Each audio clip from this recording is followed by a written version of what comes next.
sharing. On this one, see our bar, I think. White House.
Good afternoon.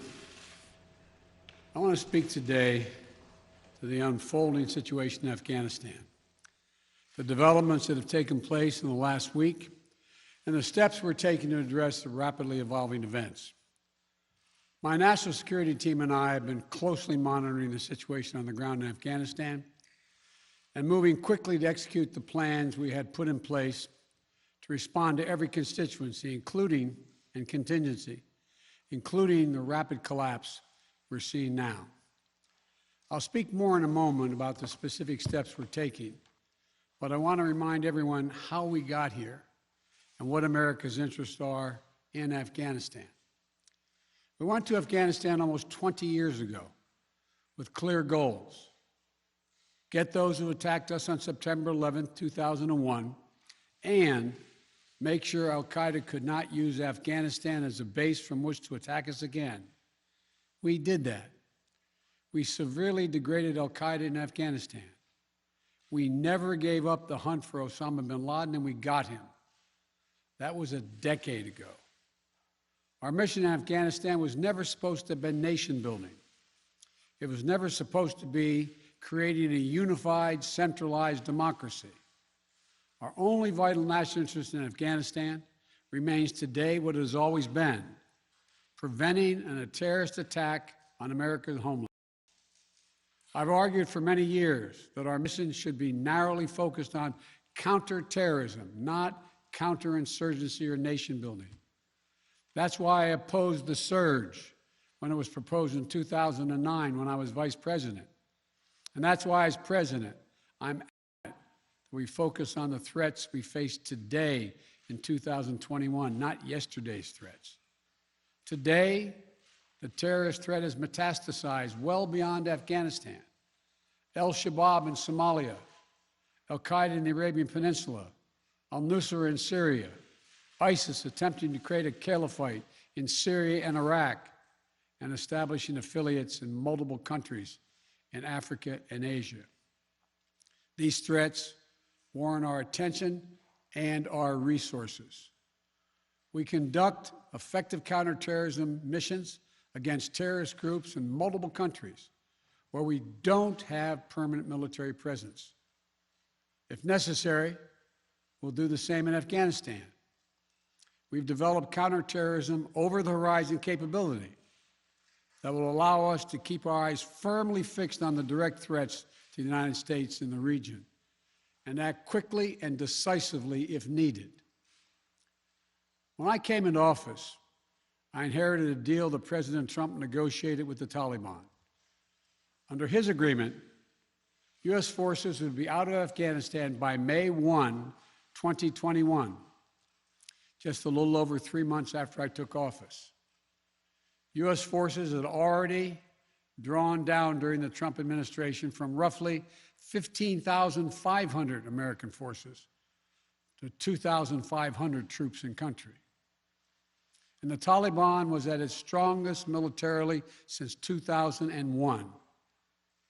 The choice I had to make as your president was either to follow through on that agreement or be prepared to go back to fighting the Taliban in the middle of the spring fighting season.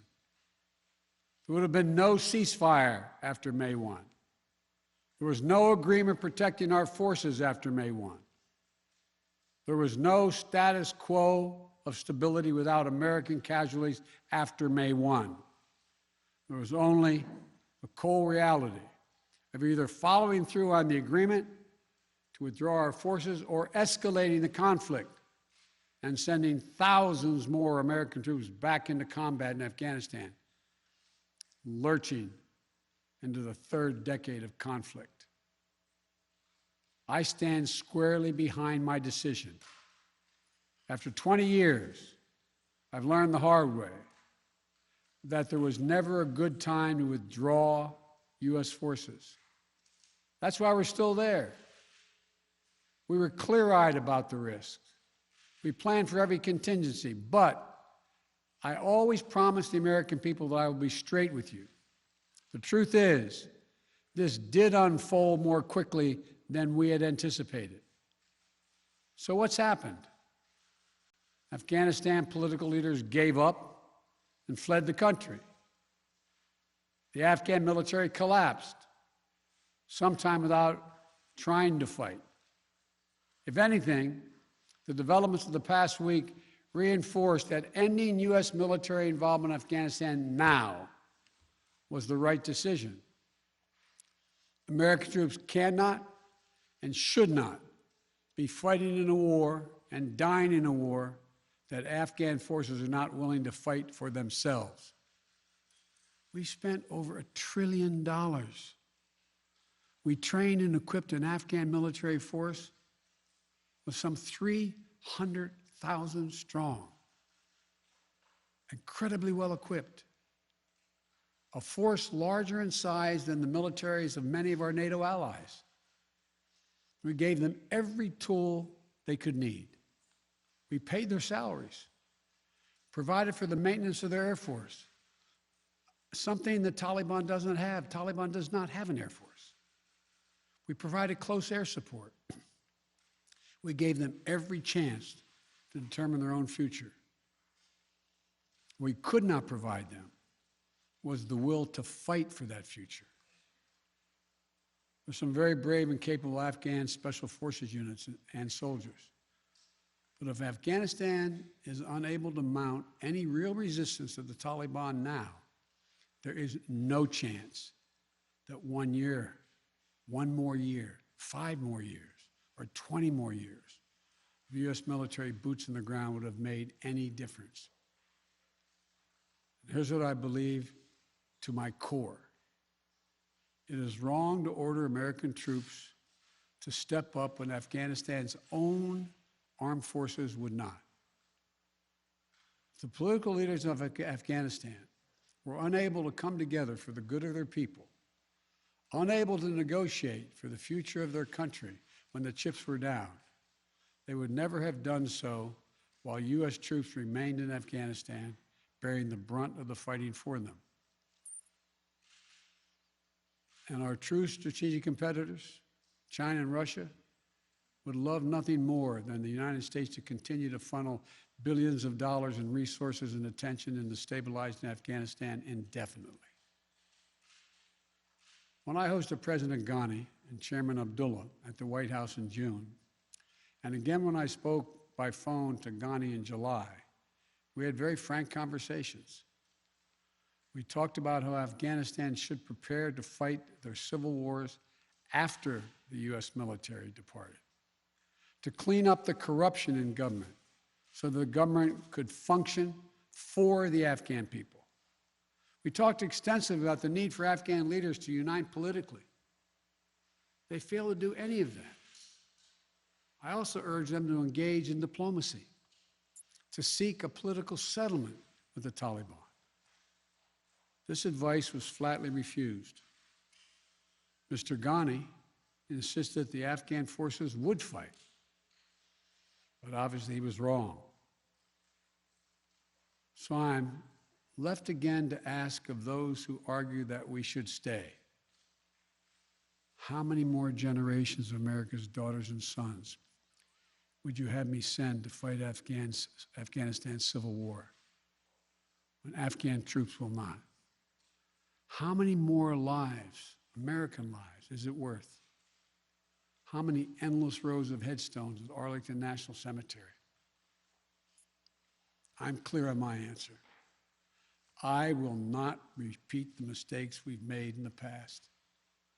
Mistake of staying and fighting indefinitely in a conflict that is not in the national interest of the United States, of doubling down on a civil war in a foreign country, of attempting to remake a country through the endless military deployments of U.S. forces. Those are the mistakes we cannot continue to repeat because we have significant vital interest in the world that we cannot afford to ignore. I also want to acknowledge how painful this is to so many of us. The scenes we're seeing in Afghanistan, they're gut-wrenching, particularly for our veterans, our diplomats, humanitarian workers, for anyone who has spent time on the ground working to support the Afghan people, for those who have lost loved ones in Afghanistan, and for Americans who have fought and served in the country, serve our country in Afghanistan. This is deeply, deeply personal. It is for me as well. I've worked on these issues as long as anyone. I've been throughout Afghanistan during this war, while the war was going on, from Kabul to Kandahar to the Kunar Valley. I've traveled there on 4 different occasions. I met with the people. I've spoken to the leaders.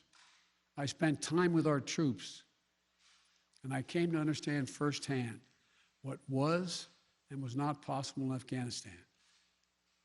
So now we're focused on what is possible.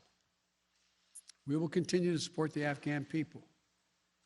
We will lead with our diplomacy, our international influence, and our humanitarian aid.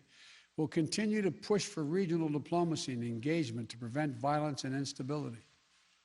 We'll continue to speak out for the basic rights of the Afghan people, of women and girls, just as we speak out all over the world. I've been clear, the human rights must be the center of our foreign policy, not the periphery. But the way to do it is not through endless military deployments. It's with our diplomacy, our economic tools, and rallying the world to join us. Well, let me lay out the current mission in Afghanistan. I was asked to authorize, and I did, 6,000 U.S. troops to deploy to Afghanistan for the purpose of assisting in the departure of U.S. and allied civilian personnel from Afghanistan, and to evacuate our Afghan allies and vulnerable Afghans to safety outside of Afghanistan. Our troops are working to secure the airfield and to ensure continued operation of both the civilian and military flights. We're taking over air traffic control. We have safely shut down our embassy and transferred our diplomats. Our diplomatic presence is now consolidated at the airport as well. Over the coming days, we intend to transport out thousands of American citizens who have been living and working in Afghanistan. We'll also continue to support the safe departure of civilian personnel, the civilian personnel of our allies who are still serving in Afghanistan. Operation Allies Refugee, which I announced back in July, has already moved 2,000 Afghans who are eligible for special immigration visas and their families to the United States. In the coming days, the U.S. military will provide assistance to move more SIV-eligible Afghans and their families out of Afghanistan. We're also expanding refugee access to cover other vulnerable Afghans who worked for our embassy, U.S. non-governmental agencies, or U.S. non-governmental organizations, and Afghans who otherwise are at great risk, in U.S. news agencies. I know there are concerns about why we did not begin evacuating Afghan civilians sooner. Part of the answer is some of the Afghans did not want to leave earlier, still hopeful for their country. And part of it because the Afghan government and its supporters discouraged us from organizing a mass exodus to avoid triggering, as they said, a crisis of confidence. American troops are performing this mission as professionally and as effectively as they always do, but it is not without risks. As we carry out this departure, we have made it clear to the Taliban, if they attack our personnel or disrupt our operation, the U.S. presence will be swift and the response will be swift and forceful. We will defend our people with devastating force if necessary. Our current military mission will be short in time, limited in scope, and focused in its objectives. Get our people and our allies to safety as quickly as possible. And once we have completed this mission, we will conclude our military withdrawal. We will end America's longest war after 20 long years of bloodshed. The events we're seeing now are sadly proof that no amount of military force would ever deliver a stable, united, secure Afghanistan, as known in history as the graveyard of empires. What's happening now could just as easily happen 5 years ago or 15 years in the future. We have to be honest. Our mission in Afghanistan is taking many missteps, made many missteps over the past 2 decades. I'm now the 4th American president to preside over war in Afghanistan, 2 Democrats and 2 Republicans. I will not pass this responsibility on to a 5th president. I will not mislead the American people by claiming that just a little more time in Afghanistan will make all the difference. Nor will I shrink from my share of responsibility for where we are today and how we must move forward from here. I am President of the United States of America, and the buck stops with me. I'm deeply saddened by the facts we now face, but I do not regret my decision to end America's warfighting in Afghanistan and maintain a laser focus on our counterterrorism missions there and other parts of the world. Our mission to degrade the terrorist threat of al-Qaeda in Afghanistan and kill Osama bin Laden was a success.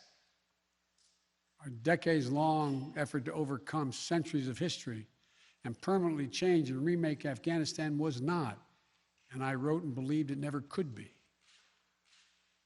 I cannot and will not ask our troops to fight on endlessly in another country's civil war, taking casualties, suffering life-shattering injuries, leaving families broken by grief and loss. This is not in our national security interest. It is not what the American people want. It is not what our troops, who have sacrificed so much over the past 2 decades, deserve. I made a commitment to the American people when I ran for president that I would bring America's military involvement in Afghanistan to an end. While it's been hard and messy, and yes, far from perfect, I've honored that commitment. More importantly, I made a commitment to the brave men and women who serve this nation that I wasn't going to ask them to continue to risk their lives in a military action that should have ended long ago. Our leaders did that in Vietnam when I got here as a young man. I will not do it in Afghanistan. I know my decision will be criticized, but I would rather take all that criticism than pass this decision on to another president of the United States, yet another one, a 5th one, because it's the right one, it's the right decision for our people, the right one for our brave service members who risk their lives serving our nation, and it's the right one for America. Thank you. May God protect our troops, our diplomats, and all brave Americans serving in harm's way.